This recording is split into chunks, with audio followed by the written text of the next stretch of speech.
Hello, fellow wrestling fans, and thank you for joining me here today as we are gathered to mourn the death of AEW Fight Forever. Yes, it would appear that the final nail has finally been laid into their coffin. Yuke's producer Takashi Takizawa gave an interview with Video Game Chronicle, I believe it was. I'll put a link in the description of this video to the full interview, just in case you guys want to check it out yourselves. But it would appear that the rumors were true about some kind of bad blood brewing between both AEW and Yuke's. Now, the main takeaway I got from that interview was that it's not on Yuke's. They want to make more content. As a matter of fact, they take great pride in being like a wrestling game developer. You know, they have a long history, of course, with the SmackDown series and even games before that with the Aki games we're talking. And they have no intentions on stopping. So they're going to continue to make wrestling games, whether it's with AEW or not. Now, in the interview, Takizawa gave some very interesting answers to questions regarding both the development of AEW Fight Forever,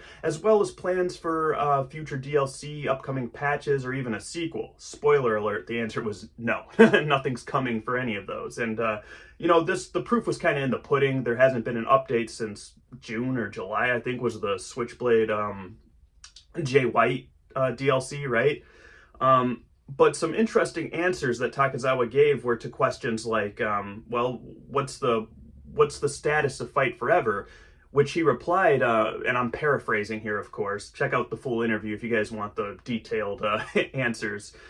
He said that he thinks, well, first of all, the idea of Fight Forever was one game to rule them all, right? One game with continuous DLC pumping out to keep the game fresh, keep it up to date. And he felt like they were succeeding in that area. He said, we're doing it. We're doing just that. Takizawa, I love Fight Forever, but no, you're not. I mean, the game launched out of date. DLC characters were coming. First of all, they were like $5 to $15 a piece for a DLC pack. You got one or two superstars, maybe at one arena if you're lucky, and some, you know, lackluster create a superstar parts. I wouldn't call that outstanding DLC. But even when you launched, like, Toni Storm, for example, as DLC, she was already out of date. She had, like, 2 new gimmicks by the time we got Toni Storm in the game. So there are superstars in the game that are not in the company at launch. That was the case. And then there are superstars that are mainstays in the company that are still not in the game today. So that's just completely unacceptable. I think the idea of a live service wrestling game was really cool, right? Because what is the biggest gripe with the 2K series? It's that, you know, you feel like sometimes you're paying $60, $70 a year for a roster update. Well, AEW Fight Forever was aiming to fix that problem by just releasing one game with continuous updates.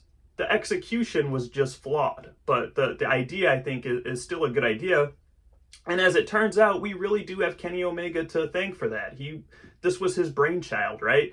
Another takeaway from that interview with Takizawa to Video Game Chronicle was just like how much pull Kenny Omega has over there at AEW. The man, the buck stops with him, because Takizawa says when he was asked if there was going to be like a sequel to AEW Fight Forever, he said, that's not up to us. We would do it. It's up to AEW, or more specifically, it's up to Kenny Omega. Now, Kenny Omega, phenomenal superstar. He grew up playing the Aki games like us. If it wasn't for Kenny Omega, we wouldn't have Fight Forever, so I guess we got to thank him for that.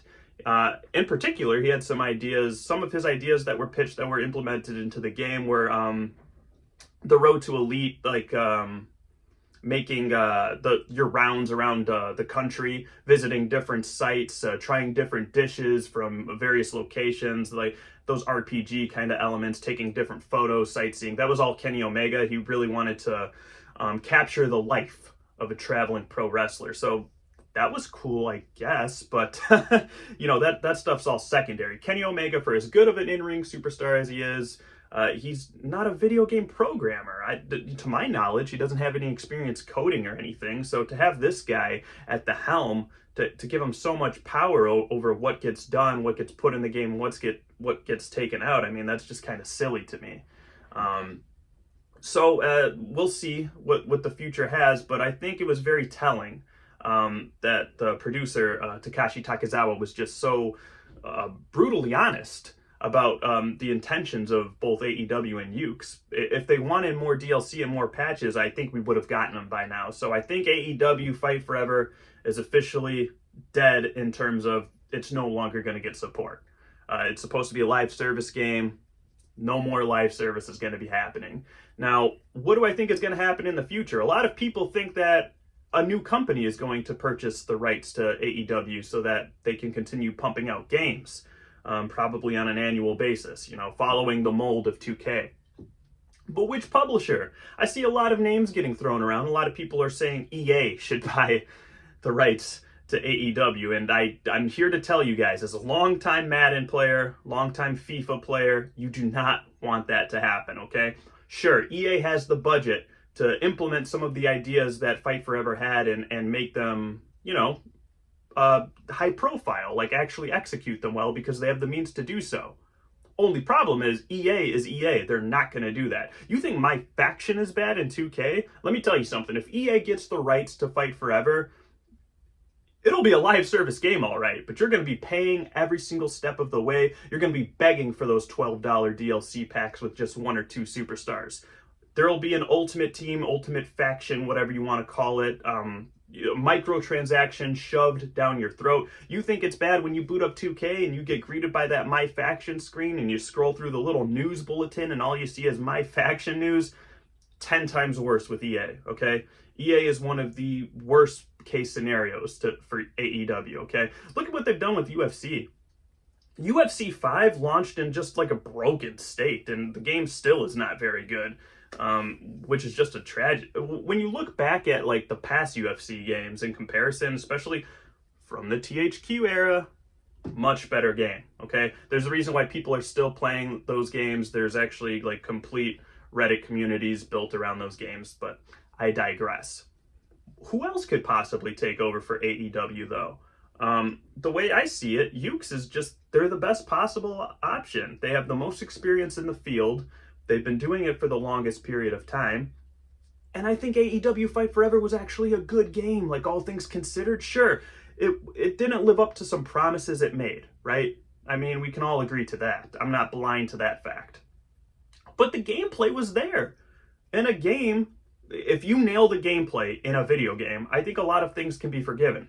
Graphics, content, servers, multiplayer, whatever. I mean, there's good gameplay there. I love the gameplay. They just need to put less emphasis on things like battle royales, mini games, and put more of an emphasis on the creation suite, which is the backbone, the bread and butter, if you will, of wrestling games since Warzone, since Attitude. It's all about your creativity, and the sheer limitations of the creation suite in AEW Fight Forever, it really hurt the game, because if you have a good creation suite, it helps the longevity of your game.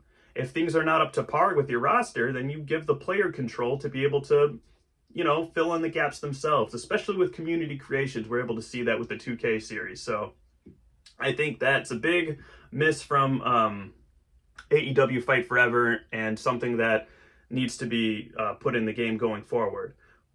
And also, Road to Elite, they should be releasing like DLCs with new original stories with branching paths and stuff. They could have done that. Instead of just putting in, new arenas and new superstars, they could have also put in new content, to give you more hours of gameplay in that mode. Because I like that mode. It was actually really fun. And I like that depending on like which kind of superstar you picked, you got different stories. That stuff's awesome. I love that. So I think if it was up to me, right? And it's not.